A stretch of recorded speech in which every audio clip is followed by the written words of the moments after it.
who will guide us through this fascinating subject. So, on behalf of Department of Law, JIMS EMTC, we extend our heartfelt welcome to all our distinguished guests and participants. To begin this auspicious occasion, we seek the blessing of Goddess Saraswati, the symbol of knowledge, wisdom, and enlightenment. I would now like to invite Professor Dr. Pallavi Gupta, Head Department of Law, and all the dignitaries to kindly come forward for the lighting of the ceremonial lamp, which signifies the removal of doubt and the spread of knowledge. Meanwhile, we will also have the Saraswati Vandan.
Thank you. Now, I would like to invite Professor Dr. Pallavi Gupta, Head Department of Law, to present the planter to Ms. Hitashi Trivedi and felicitate her.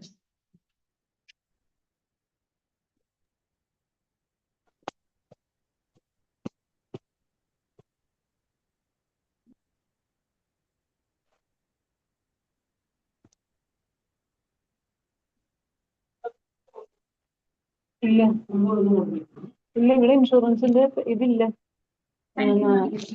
ഇല്ല I would like to invite Professor ആ Dr. ഇവിടെ ഇല്ല planter to Mr. ആ Tushar. അത് അവര് പറഞ്ഞു ഇത് ഇവിടുന്ന് ഡിസ്ചാർജ് ചെയ്യുന്ന ശേഷമല്ലേ പറ്റുള്ളൂ അവര് താഴെയല്ല ഈ ഇവിടുത്തെ ICU ഇല്ലേ ഒന്നാമത്തെ നിലയില് അവിടെ അത് ഞാൻ ഇന്നലെ പോയി ചോദിച്ചായിരുന്നു അവരോട് അപ്പൊ അവിടെ കൊണ്ടുപോയി കൊടുത്തിട്ട് ഫുൾ ഇതൊക്കെ ആയിട്ട് കൊണ്ടുപോയി കൊടുത്താൽ മതി എന്ന് പറഞ്ഞായിരുന്നു Felicitate her.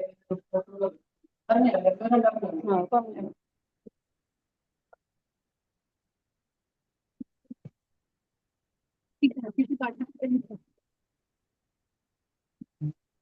And finally, I would like to invite Mr. Gaurav Yadav to present the planter to Mr. Vimal Kumar and felicitate him.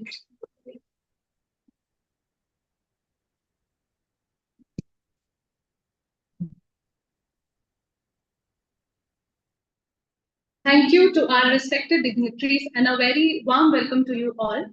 Now, to set the tone for today's discussion and to reflect on the transformative power of artificial intelligence, we now invite everyone to watch a short inaugural video prepared for this seminar.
to all of you. आवाज नहीं आ रही. Good morning to all of you.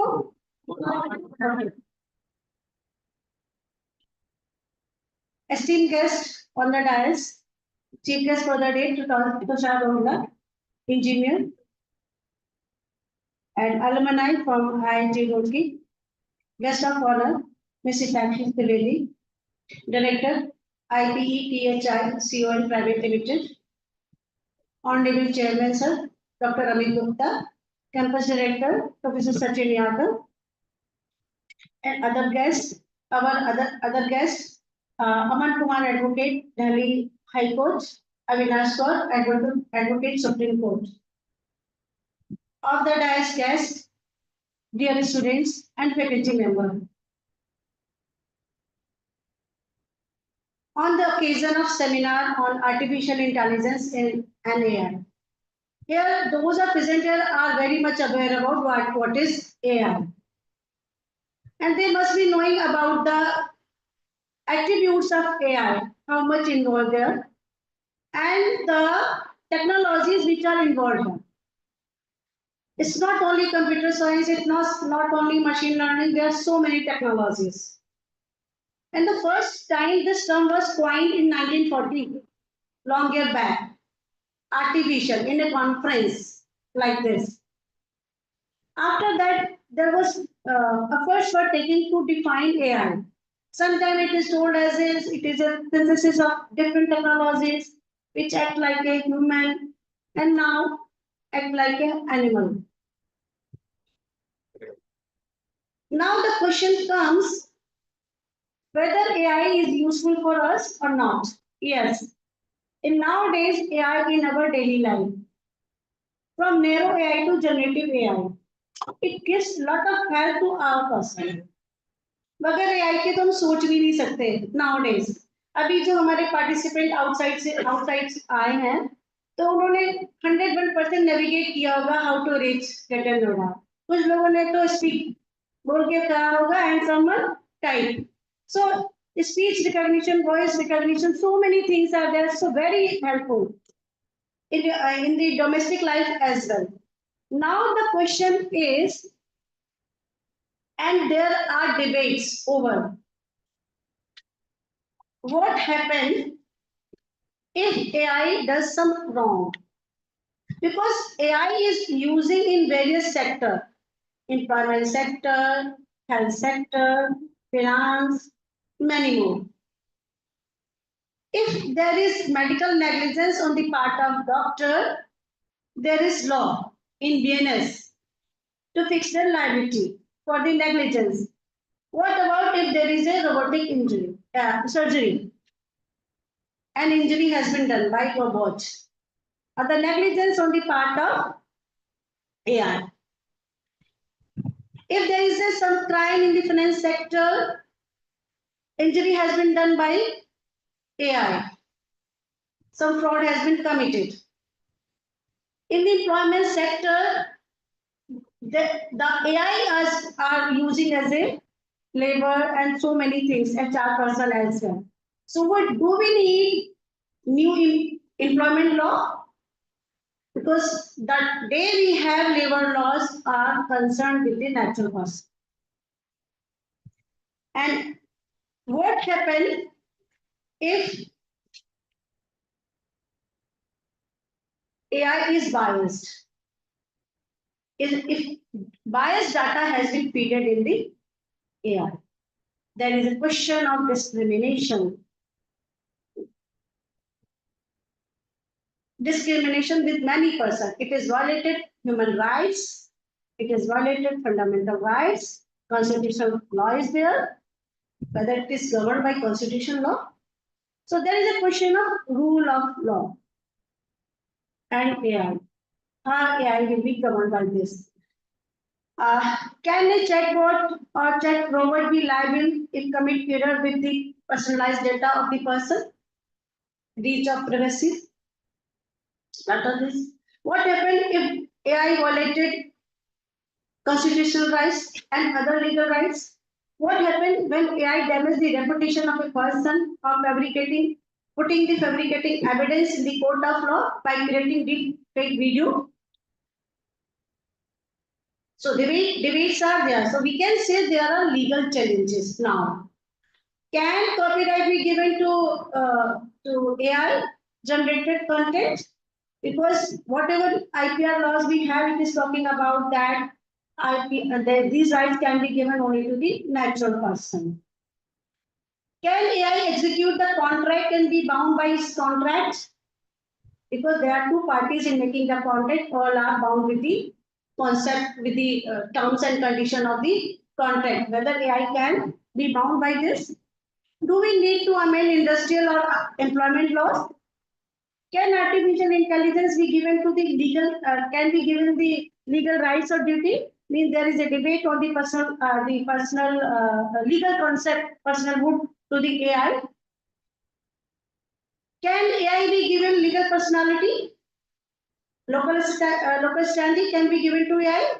What shall be the nature of liability? Is it criminal liability? Is it civil liability or liability under the torts? If the liability is fixed under the tort, what can be? It's a vicarious liability, it's a specific liability, or the absolute liability. So there are complex legal issues. So regarding the nature of the criminal liability, the criminal liability, whether we can fix the mens rea on the AI, because to fix the criminal liability, there is mens rea and actus reus.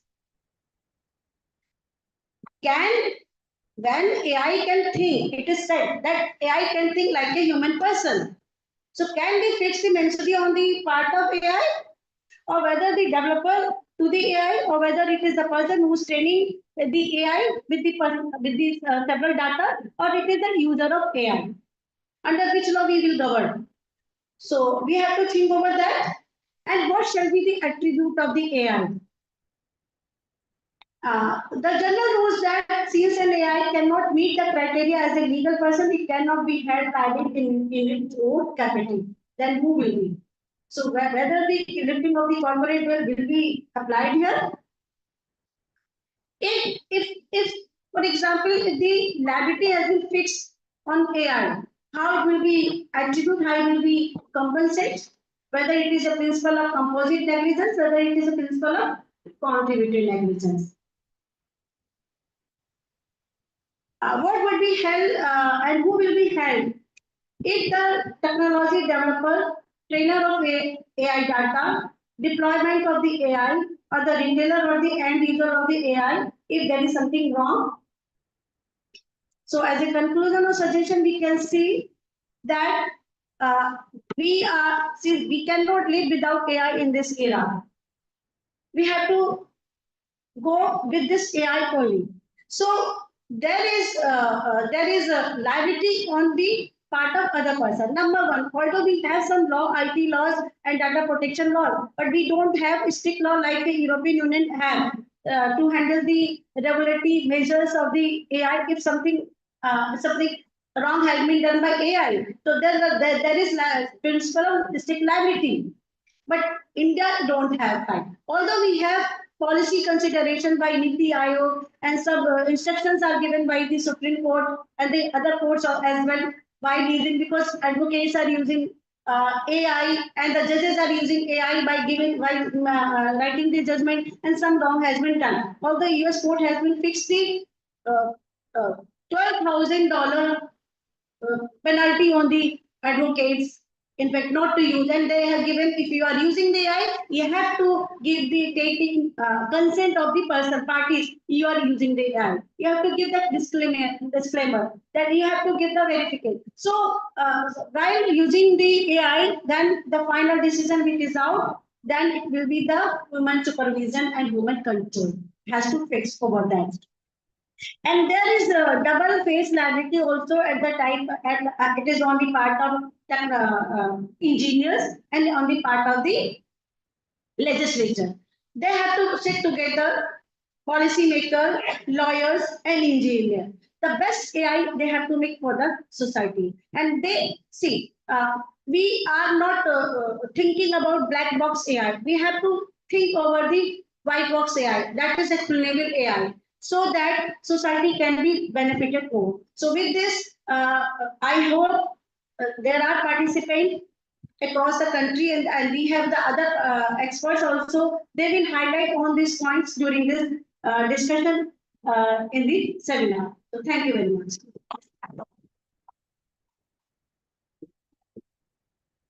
Thank you, ma'am, for your illuminating address. Our inaugural video is ready, and I would like your kind attention towards the screen.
That was a very insightful review.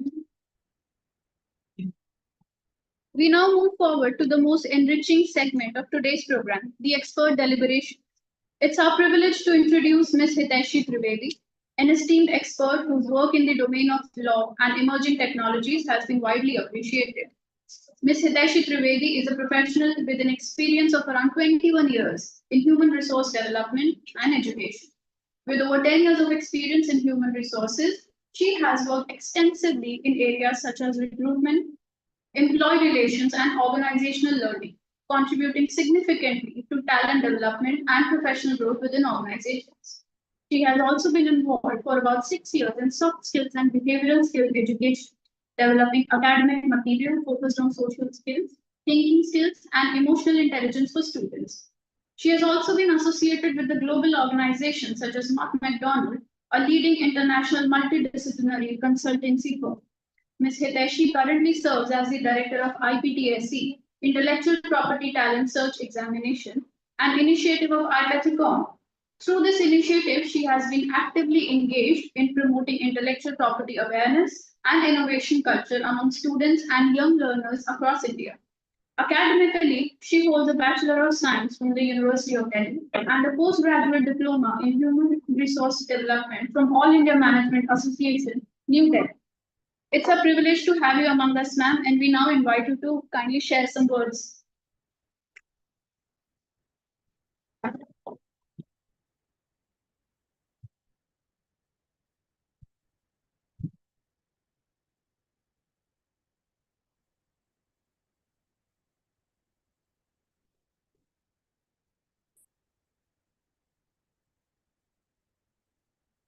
Hello, friends, esteemed members of the management, faculty members, distinguished guests, and students. It is truly an honor here today to be at the Department of Law, JIMS Engineering Management Technical Campus, to speak on a subject that is actually shaping the future of law, innovation, and entrepreneurship. I think Dr. Pallavi has already set the tone with so many questions as to what AI can do and what should be the legal angle that should be taken around AI. So I would say that currently we are witnessing a phase wherein technical revolution is driven more by AI. And AI is practically capable of generating anything and everything that you can think of, from text to music to designs to software, so many things. And while this gives unprecedented opportunities for innovation, it also raises some serious questions for the legal system. Now, as I come from IP Ethicon and be promoting this IP awareness programs across institutes and working professionals, I would focus more of my talk to IP related IPR laws. So I practically feel that it is a time when we need to have an IP equilibrium, meaning it should be a balance between technological innovation and at the same time protecting intellectual property rights. So what does that mean? If the law becomes too restrictive, we are actually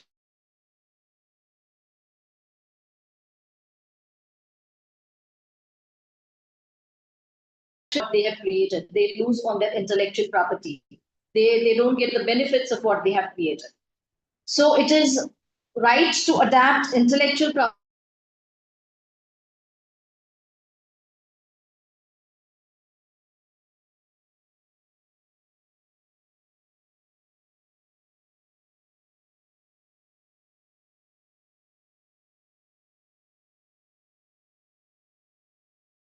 concept AI would fall into.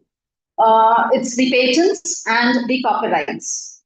Now, as Dr. Pallavi mentioned, we ideally do not have any concrete laws which are currently there to bring AI into any of the categories. Well, there are set IPR laws, like for patents, to protect the innovations which are novel and they involve an inventive step.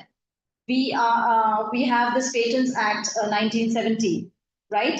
Which, to give you an example, it does not cover the algorithms, right? So AI-based algorithms are not covered under that. Similarly, for copyrights, who is the actual owner of what is created? Is it the human or is it the AI? So if you have any original literary, artistic, musical, and dramatic works, they are covered under copyrights. Copyright Act of 1957, right? Typically for human authors, but for any AI-generated content, who is responsible? At the same time, AI also introduces several risks that are directly affecting the intellectual property rights. Training data concerns. Okay, so massive data sets are used by AI, which are collected from the internet. And what if they are copyrighted material? Who is responsible for using that? If these copyrighted materials are used without the permission of the right holders have the right to claim infringement. Globally, we are already witnessing, as Dr. Pallavi said, there are laws. Some countries have already set laws for AI. But here in India, we are still into that developing phase. We need to still evolve those laws, right? So one is unauthorized use of copyrighted data by AI. Authorship and ownership disputes, again, in case of AI-generated outputs. In case startups use up any AI design, maybe to create create their logo or to create their trademarks, who is responsible for that copyright infringement? Is it the AI or is it the startup itself? I'm talking about a startup because I myself own a startup, right? So that is something which entrepreneurs need to make sure that what are they developing as their logo? What are they developing as their trademarks? Is it taken from somewhere? Is it a copyright infringement or something? So that is all what needs to be checked out before you're developing your logo or anything related to your startup, right? Then risk of IP theft.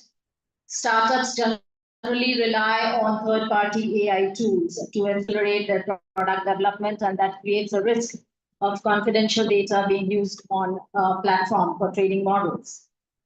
Startups are also especially vulnerable to limited financial resources, small legal teams they have, and they need rapid product development.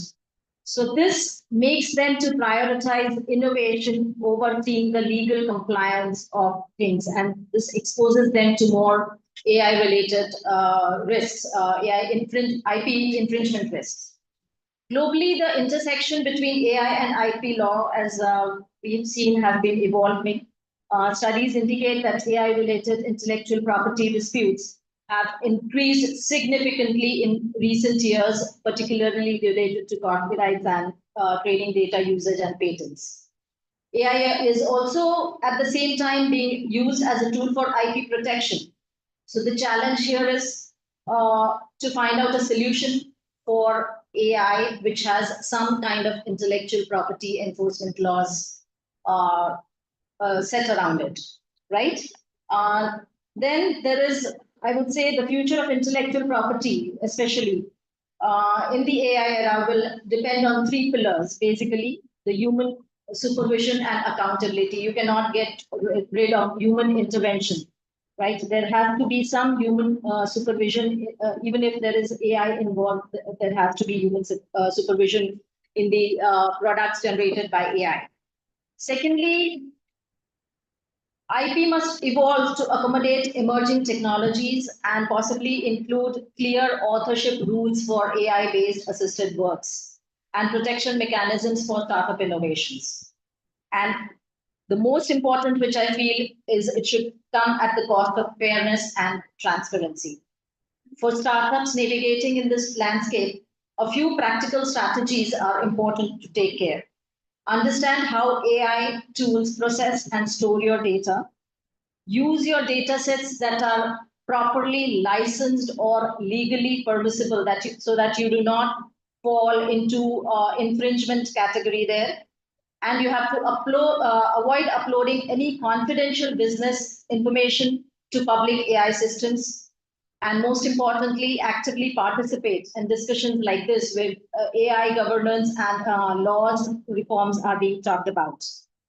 Achieving this IP equilibrium, what I say, will require collaboration of every stakeholder, that is innovators, the legal fraternity, the policymakers, the academic institutions like yours.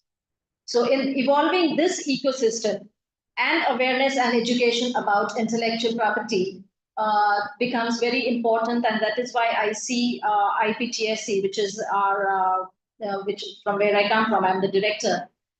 We have this IP awareness programs which we conduct for institutions. We have this certification courses which we conduct for students like you to create IP awareness, right? And through this objective, we try to introduce students and young minds to the fundamentals of intellectual property, innovation, and responsible creativity. That is most important. You have to be responsible for what you're creating. You cannot just shun your shoulders off and say, okay, I did not do this, right? For whatever you're creating, you have to own that responsibility.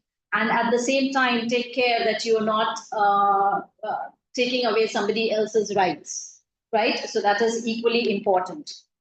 Last but not the least, I would say that the onus here will lie to build an ecosystem with responsibility and strong intellectual property awareness, so that we can ensure that AI revolution, it strengthens both technological progress and legal protection. We do not want to stop innovation. We do not want to stop any technological advancements that are coming, but they have to have that responsibility. Somebody has to take the onus, and it has to be ethical. That is what I feel.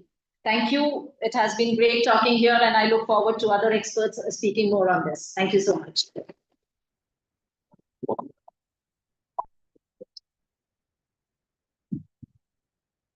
Thank you, ma'am, for your insightful words. It is now my pleasure to introduce our next distinguished speaker, Mr. Tushar Rohila, who brings valuable experience and perspective to the discourse on artificial intelligence and its legal implications. Mr. Rohila is an alumnus of the prestigious Indian Institute of Technology, Roorkee, from the batch 2022. During his time at IIT Roorkee, he demonstrated exceptional leadership and commitment to the student welfare. In his final year, he served as the Chief Secretary of the Student Mentorship Program, where he led a team of over 40 members and played a key role in connecting more than 1,000 incoming first-year students each year with senior mentors, and thereby fostering a strong culture of guidance and collaboration within the institute. Professionally, Mr. Rohila is currently working as a software engineer at Salesforce Bangalore, serving as a member of technical staff. In this role, he is responsible for handling the software security infrastructure of Salesforce, contributing to the protection and reliability of large-scale digital systems.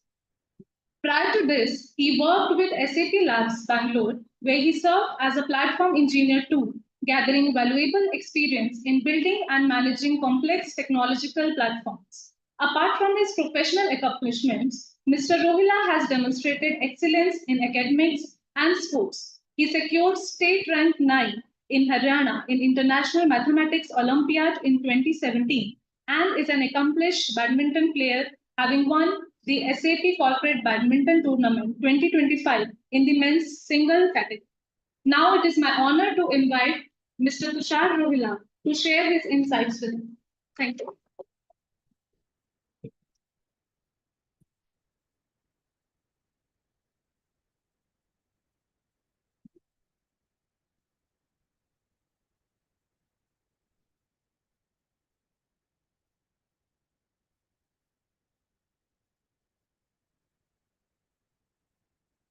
Hi, good evening, good morning, everyone.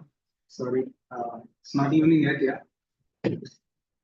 I'm Tushar. I currently work as a software engineer in Salesforce Bangalore. I hope I'm audible at the back. All good, right? Okay. Yeah, so I was saying I work as a software engineer in Salesforce. We work on cutting edge AI technologies. We work in the business to business B2B domain industry where we serve businesses, make softwares for them in order for them to succeed. Now, you might be thinking what a software engineer is doing here at a law institution addressing law students. Right? So I have been working with the technologies that our esteemed faculty and guests just discussed, what artificial intelligence is, what it can do, what it cannot do, what are the problems, what are the challenges. I'll try to give a more technical aspect to it. I'll try to explain it in a more detailed way why the problems can happen. You might have heard about the word hallucinations, why hallucinations happen, and how exactly we are doing at our company to mitigate those issues. Before I talk about AI, I'd like to discuss, what is AI, and even before that, I would like to discuss how we actually arrived at AI at the first place. Because it's not something that it just arrived in the 21st century. It has been in the research since 1980s almost. Back then. There have been a lot of researchers, top-notch people in the academics industry who have been researching on the possibilities of a computer program that can have its own brain, can think on its own, although it does not think on its own, but it seems like we're talking to a human. Right? When you talk to it, especially ChatGPT, you must have tried the voice feature. It feels like you're talking to a human, but you're not actually talking to a human. You're actually talking to a mathematical engine that is making predictions extremely fast as and when you are speaking. And for example, if you say good morning to it, it says hi, good morning back, and it's actually making predictions based on the data that was fed into the system. Before AI, what actually was there, it was called machine learning. Even before machine learning, there were simple rule-based engines. If there are any technical students here, they must be understanding if-else logic, right? Simple programming if-else logic. If this is true, then do this. Otherwise, do this. Simple rules, right? So that's how the engineers started with machine learning. They said that, okay, you see a picture of a dog here. Okay, identify it as a dog. For example, Chihuahua, it's a dog breed, and Choco Chip Cookie, they are very similar in photographs. If you have seen, that's a very famous example of how we explain machine learning to somebody who has not heard about it.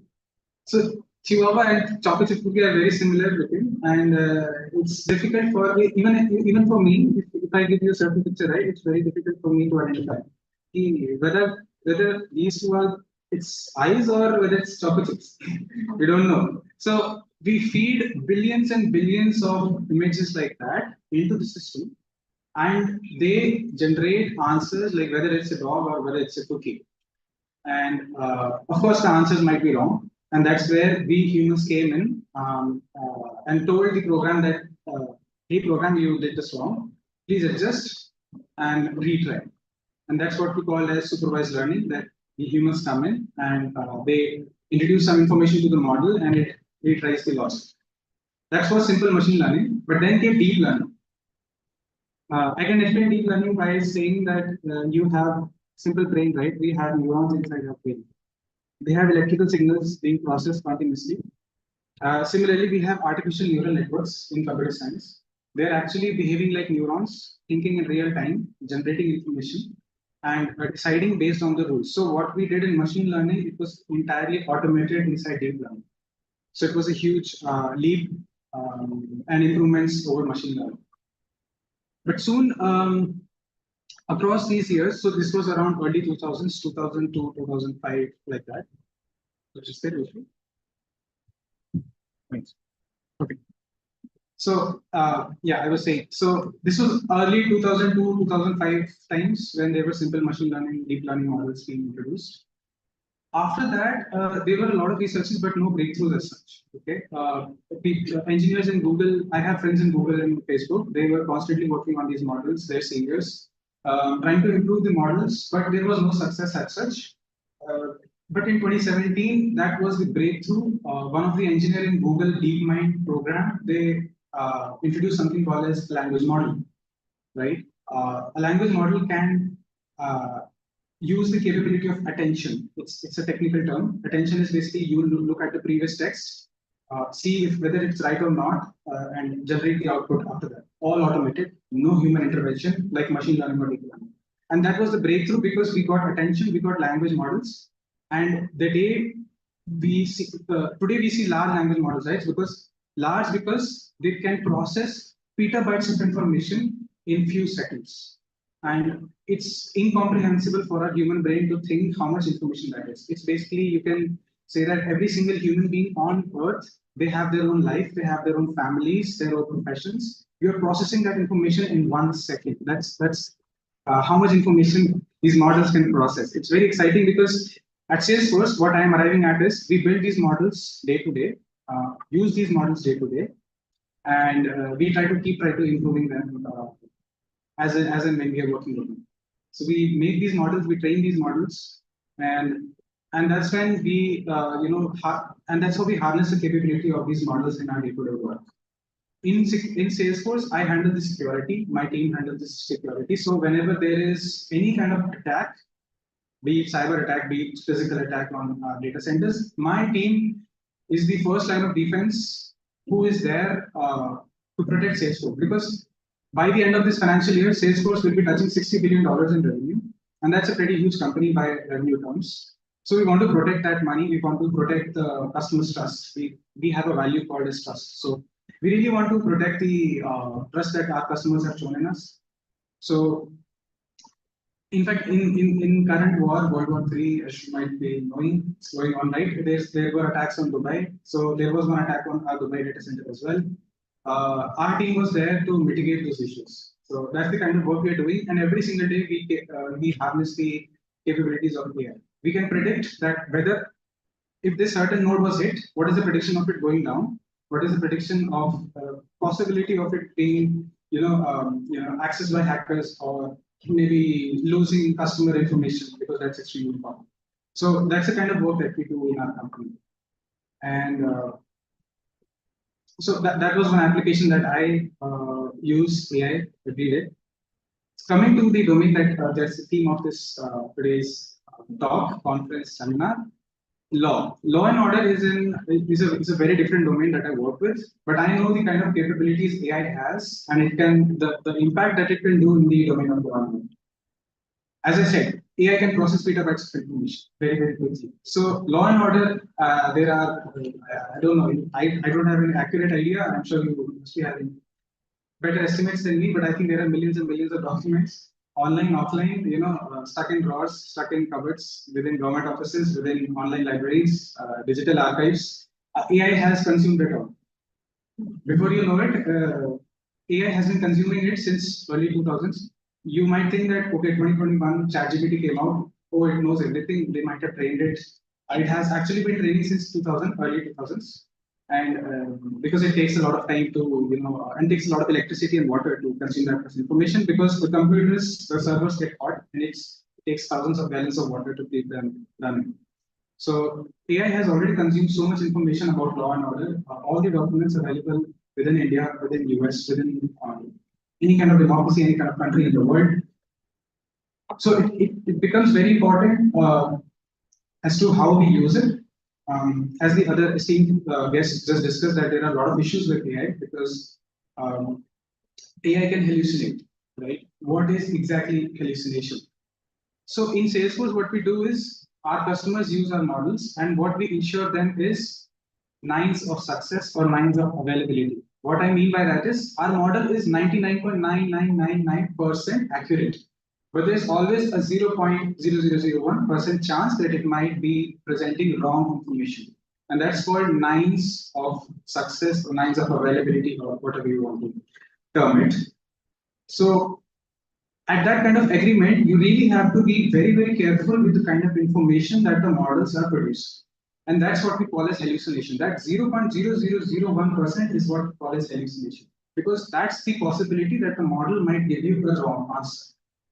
And that is what we are trying, I mean, not just us, Anthropic is trying to do, OpenAI is trying to do, Grok by Twitter, they are trying to do. Every single day, they are constantly pushing that one as right as possible, making it as less as possible, so that the models hallucinate lesser and lesser by each passing day.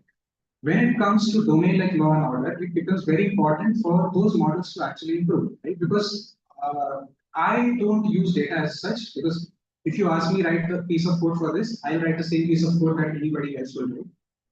There's no right or there's no wrong there. There's only one right answer. It's very objective. But in law and order, it's very subjective. You'll be knowing much better. But I know there are arguments. There are proceedings in the court that you have to present one argument, the other side will present another argument. Their facts are extremely important, and that's why we as engineers on the back end, we really try to make sure that the models that we are giving you guys to use, they are as best as they are.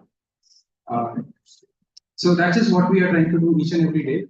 That's why I wanted to give you a technical angle as to what goes behind those scenes, what goes behind those models who are just doing all the hard work.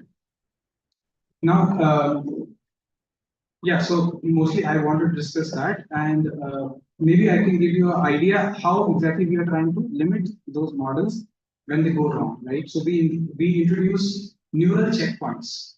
So in your brain, you might be, you know that if you are driving your car 100 kilometers an hour and there's a turn coming, you immediately know that you have to slow down, right? That's a neural checkpoint in your brain. That a neuron picks up an electrical signal and your brain knows that I have to press the brake. That's a neural checkpoint. Similarly, as I just discussed, within artificial neural networks, the computer has a binary signal 0 or 1. They ask the neural network, or the neural network says to the program, to the model, that it sends a binary signal representing the possibility of slowing down, as I just said, on the road or maybe. So let's say if the model is generating very wrong output. For example, if you ask the model what to do in this scenario, and let's say it says kill the person, that's not good, right? So that's a neural checkpoint which engineers like me, like people in the Anthropic team, people in the Google team have introduced, that do not cross this line. And that is extremely important in law and order, because that is when we can define that you don't have to go beyond the information that you have consumed. You do not have to generate artificial information, which is what we call as hallucination. For example, in a certain court case I was reading about, there was, I think a judge was presented with an appeal involving 11 case files by a lawyer who used ChatGPT. And ChatGPT generated entire 11 cases fictitious. They were all artificial, fictitious information. It was in the US. And the judge was dumbfounded. The lawyer was also dumbfounded at what exactly happened. And judge levied a heavy penalty, of course, for obvious reasons. But there we realized, and this was when ChatGPT was very, very new, back in 2022. So there we realized what kind of harms and dangers that AI can possess, right? What kind of damages AI can do, because the client faced issue, right? Now who is held accountable for that? Right, the lawyer who used ChatGPT or the ChatGPT itself? or maybe the judge who made the ruling. I don't know. Nobody knows. Nobody knows who will pay the price for the damages.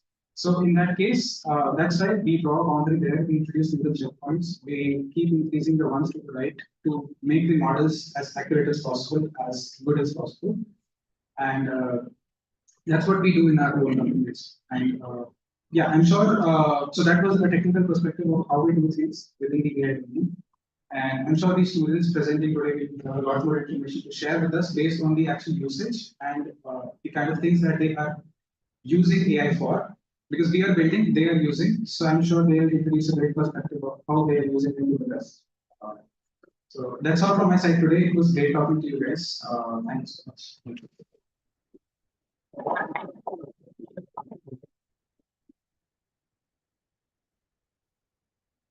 Thank you. Thank you, sir, for your thoughtful and engaging address. Our next speaker for this inaugural session brings with him practical legal experience and valuable insights into contemporary legal challenges.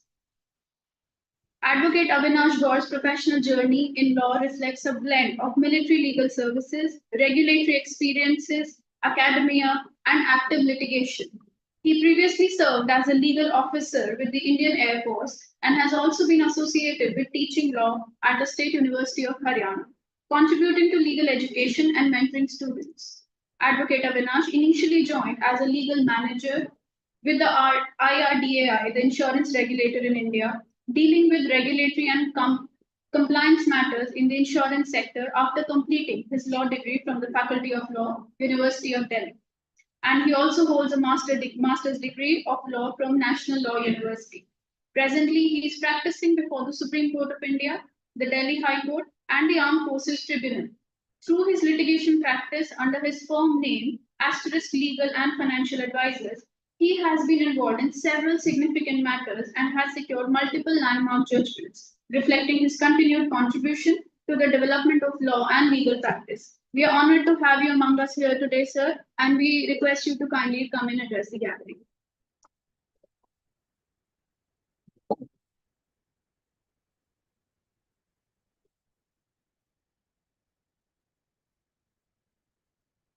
Hello everyone. I hope you are not asleep at the backside. So I'm audible, right? So my fellow speakers, ma'am, everyone said a lot about AI law, multiple things. Though I can get my speech through AI today as well, but I choose not to. The reason because I know AI is helpful. It may be helpful for you guys because you guys are about to enter your legal practice, your whatever field you choose to be it corporate, be it practice, be it academics, anywhere. So for me, AI is a helpful tool, but you need to be the master, not the AI. So I just written certain points right now after the speeches of my fellow speakers. So what I found interesting today is that things that are said or that are being circulated from a long time is that AI is dangerous, AI is helpful, AI is helping you in these things, and it is a very often used term nowadays. But I would like to talk about the practical aspect. So I am coming from litigation, the practice that some of you may proceed with in your career. So for a first generational lawyer, that is the biggest challenge that you guys might be facing. That is the thing that is there in the mind of a law student when he goes beyond his law school after completing his 3 or 5 years of law. So it is a useful tool for you. You have to use it efficiently. Do not use it more often because you must have heard about a case law in America that something happened in 2022, some case law, some fictitious case laws, but it is happening in India as well. Recently, the Supreme Court also take note of a matter where a lawyer filed a PIL, very recently, last week only, where a person from Jalandhar filed a PIL, a partying person. He did not even hire an advocate. He was thinking to be smart. But being a law student, I can say I always refer myself as a law student because a law student always learns and he always remains a student because there is so much to learn.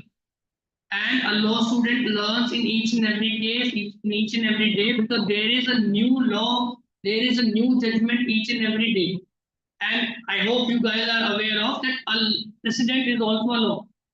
It is one of our sources of law. You must have read jurisprudence, right? So in jurisprudence, there are custom is a law, source of law, precedent is a source of law, legislation is a source of law. Nowadays, AI is also a source of law. But AI brings you results that needs to be verified. So there is always a need of human intervention.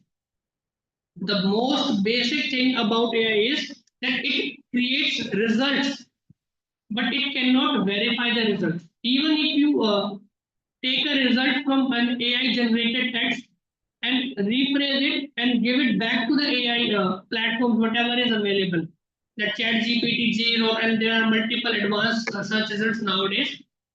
But it cannot verify the same result, that whether it is AI generated or not, because the results are so fine, the cases, the details, the principles, legal maxims, they are so structured that you cannot differentiate. For that, you need human intervention.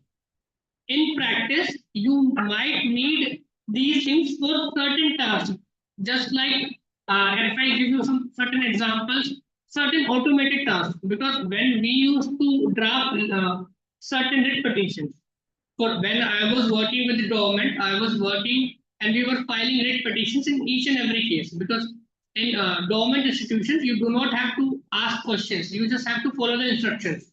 So we just got the instructions from the ministry that you have to file cases in these 500 odd matters. So what we used to do is we do not use AI, but we use certain formulas. We used to create an Excel sheet. We used to fill details that this is the name, this is the field, and anyone, even a layman, we do not even require a lawyer, because for filing 500 or 200 or 300 matters, you cannot do it. We cannot hire 500 lawyers for them. For filing a single petition will take 4 to 5 days before the Supreme Court High Court. You might not know about it right now, but when you come to the practice part of it, you will get to know that this is just a start. You might be having classes from 9 to 5 and you are thinking that it is a long day. But our day starts at 7 and it never ends. It literally never ends. You might think that your working hours is 7, your teachers might be get free after 5 or 6, but we are never free.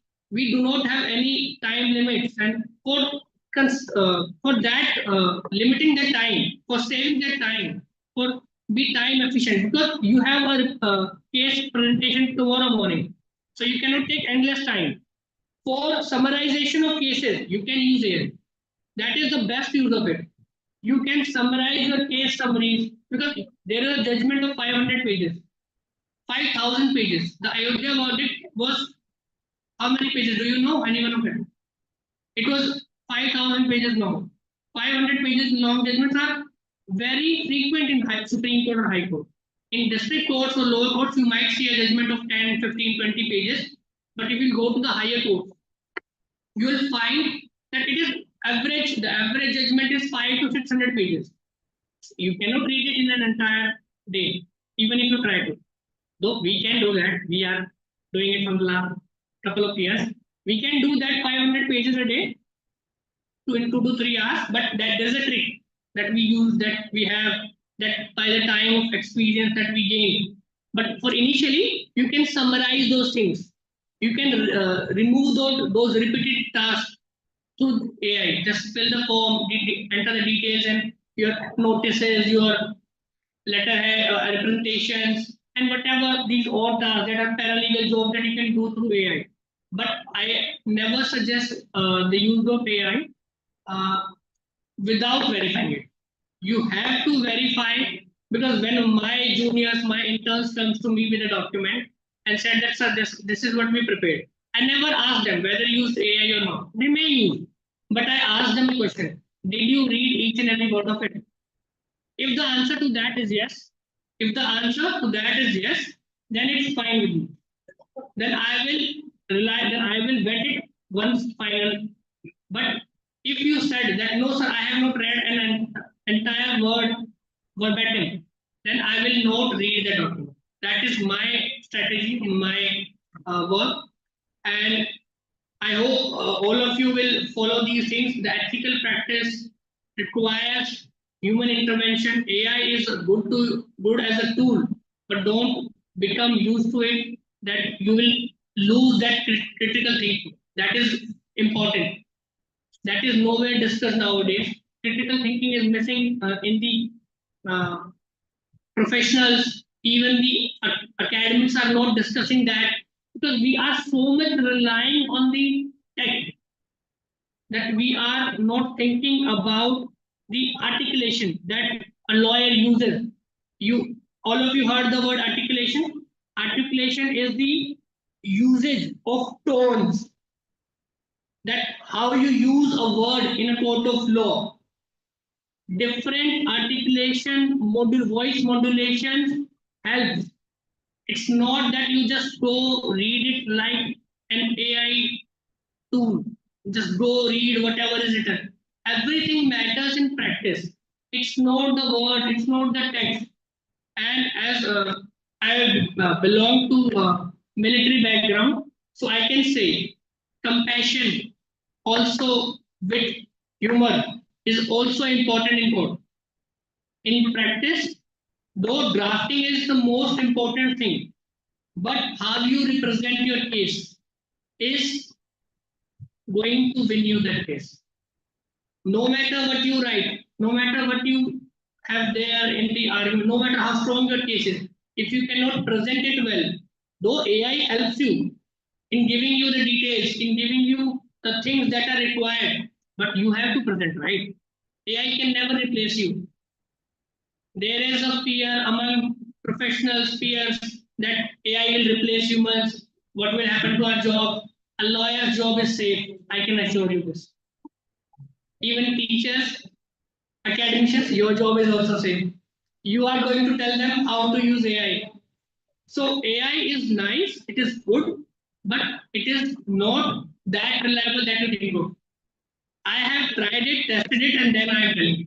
Though there might be certain advancement in future, you might feel that this is that, as my co-panelist said, that we are trying to take that zero to the rightest point of, but the one is going to be there, right? No matter how much zero you add, there is a chance of error. So it is going to be there. There cannot be 100% accurate result from AI even after 100 years. I can assure you this. And I am telling you from certain good research, not from AI. I have not generated anything today. Though I used to take help of AI, I'm not saying that I do not, but you should use it, but use it wisely. And you guys all are pretty much young, motivated, and your teachers are very good. I just had a time to get some discussion with them. They are very much concerned about your studies in your future.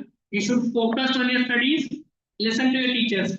Trust me, I do not do that. Did that in my law school, but I'll regret that always. So you do not do that. Your teachers are very helpful. They are the best source of information that you have. They are going to help you not here. I still call my teachers and ask my doubts if I have any. Trust me, I do. And you will have to do that later part of your profession. No matter you go corporate side, because when there is a doubt whether the word is may or shall, whether there is actus reus involved, whether whatever field, there is a slight lacuna that you feel that there is certain things that you do not know. And the best answer that you will get, not from AI, from a teacher.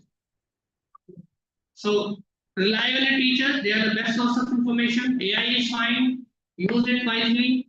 Your teachers are there, and you can contact any of your legal professionals. I am going to be associated with this university, I think, for quite long now. So feel free to connect with us. You might take our email IDs and write to us. And if any queries, anything, you may ask by the finalist. Thanks for the day, and it was quite an enriching experience for us as well to see you young minds, and I just suggest all of you take good care of yourself and have a good day.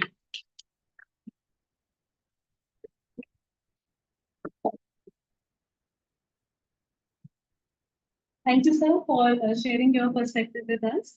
We also have with us Advocate Aman Kumar, who is a practicing advocate in Delhi High Court. We thank you, sir, for your valuable presence. Now, as we approach towards the conclusion of this inaugural ceremony, it is time to express our sincere gratitude to all those who have contributed to making this seminar possible. For the formal vote of thanks, we invite Mr. Vivek Trivedi.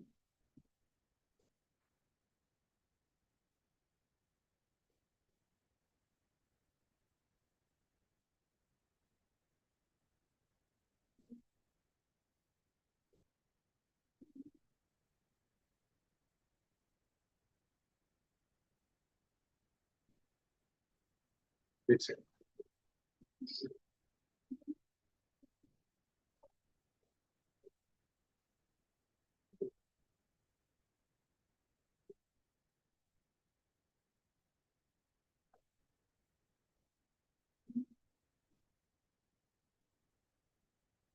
Before we move on to the vote of thanks, we would like to begin with presenting a memento to our guests for their valuable presence here today. I would like to invite Professor Dr. Pallavi Gupta, Head Department of Law, to present a memento as a token of our gratitude to Ms. Hiteshi Trivedi.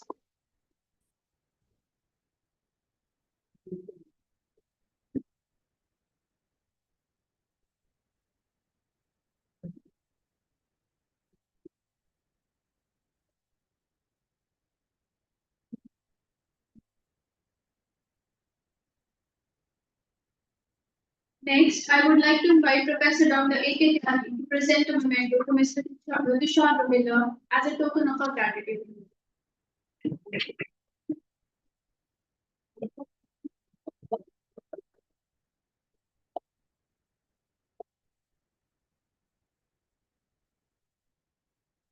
Next, I request Dr. Sudhir Kumar Bhaveli. Okay. Next, I request Mr. Gaurav Yadav sir to please present a token of a memento to Mr. Avinash Gaur as a token of our appreciation.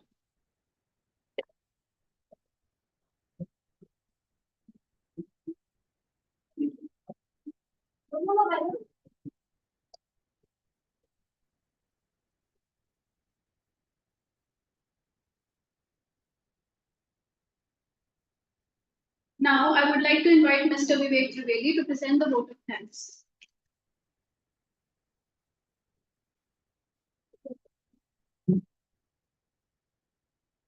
Honorable Chairman, sir, in absentia. Honorable Director, sir, in absentia. Professor Dr. Pallavi Gupta, ma'am. Professor Dr. A.K. Tyagi, sir. Our esteemed speakers, respected colleagues and dear students. As we conclude this inaugural session of Pan India seminar on AI and law, I would like to extend my heartfelt gratitude to each and every individual who have contributed in making this inaugural session a grand success. First and foremost, I'd like to thank our Chairman sir and our Director sir for their constant support in organizing such academic activities. I would like to extend my heartfelt gratitude to our Professor Dr. Pallavi Gupta ma'am for her constant support. Her support and her expertise has been backbone in organizing this seminar. I would like to also extend our special thanks to our esteemed speakers, Ms. Hiteshi Trivedi, Mr. Tushar Rohila, Mr. Advocate Aman and Advocate Avinash Gaur for gracing this occasion with their words of wisdom and their deep insight into the impact of AI in legal fraternity. I would like to thank our sponsor, Virtual Vakil and Asterisk Legal for their support. At last, I would like to thank our student members of organizing committee who work tirelessly day and night to ensure this seamless execution of this inaugural session. Thank you once again. Jai Hind.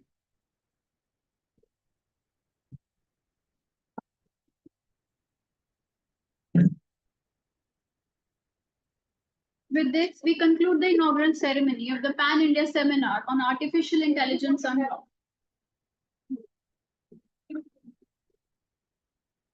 I would like to invite all the faculties, dignitaries to please assemble here for a group photograph.